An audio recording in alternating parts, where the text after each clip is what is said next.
સુરત શહેરમાં cyber crime સેલને મોટી સફળતા મળી છે। ઓનલાઈન વેબસાઇટ દ્વારા મોંઘા કપડાની જાહેરાત કરી દેશભરના લોકો સાથે છેતરપિંડી કરનાર ગેંગને ઝડપી લેવામાં આવી છે। સુરત શહેરમાં વધતા સાયબર ક્રાઇમને અટકાવવા માટે પોલીસ કમિશનર અનુપમસિંહ ગેહલોતના માર્ગદર્શન હેઠળ સાયબર ક્રાઇમ સેલ દ્વારા વિશેષ કામગીરી હાથ ધરવામાં આવી। આ દરમિયાન પોલીસને ખાનગી બાતમી મળી કે સારોલી વિસ્તારમાં આવેલી એક ઓફિસમાંથી ઓનલાઈન વેબસાઇટ દ્વારા મોંઘા કપડાના ફોટા મૂકી જાહેરાત કરવામાં આવતી હતી અને દેશના વિવિધ રાજ્યોમાંથી ઓર્ડર મેળવી ગ્રાહકો પાસેથી રૂપિયા વસૂલવામાં આવતા હતા, પરંતુ ઓર્ડર મુજબનો માલ ગ્રાહકોને મોકલવામાં ન આવતો, જેથી આ સમગ્ર કામગીરી છેતરપિંડી હોવાનું બહાર આવ્યું હતું। બાતમીના આધારે સાયબર ક્રાઇમ સેલ દ્વારા રેડ પાડવામાં આવી, જેમાં આરોપીઓ અંકિત તુલસી અજુડિયા અને મૌલિક નિલેશ દુધાગરાને ઝડપી પાડવામાં આવ્યા છે। પોલીસે આરોપીઓ પાસેથી 10 mobile phone, 2 CPU, chequebook, debit અને ક્રેડિટ કાર્ડ સહિત કુલ 2.49 લાખનો મુદ્દામાલ જપ્ત કર્યો છે।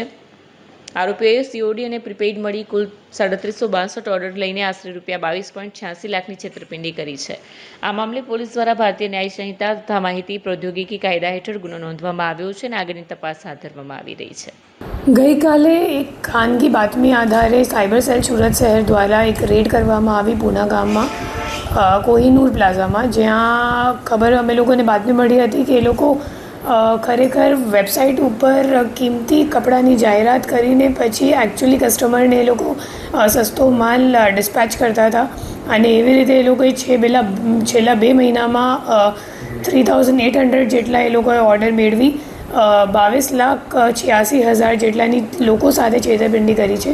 અને આ વેબસાઇટની જાહેરાત એ લોકો ગુજરાત સિવાય તમામ રાજ્યોમાં, દેશભરના તમામ રાજ્યોમાં જાહેરાત આપતા હતા અને ઓનલાઈન લોકો સાથે છેતરપિંડી કરતા હતા।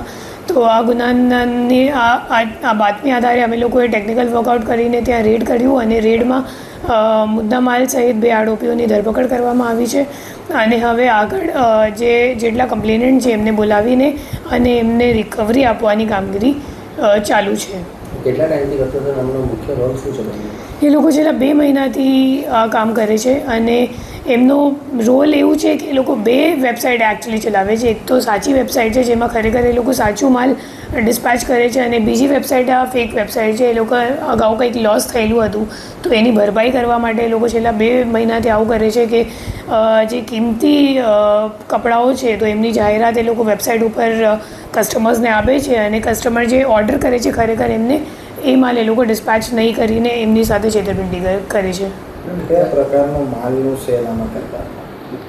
એમ તો કાપડ છે, મોટા ભાગે કપડાનો વ્યાપાર છે અને જે સેલ કરતા હતા એ ઓર્ડર મુજબ કરતા હતા। ફોર એક્ઝામ્પલ, અગર 10 ઓર્ડર આવી ગયો તો 10 શું કહેવાય સસ્તું માલ, હલકું માલ એ લોકો બજારથી લઈને પછી ડિસ્પેચ કરતા હતા।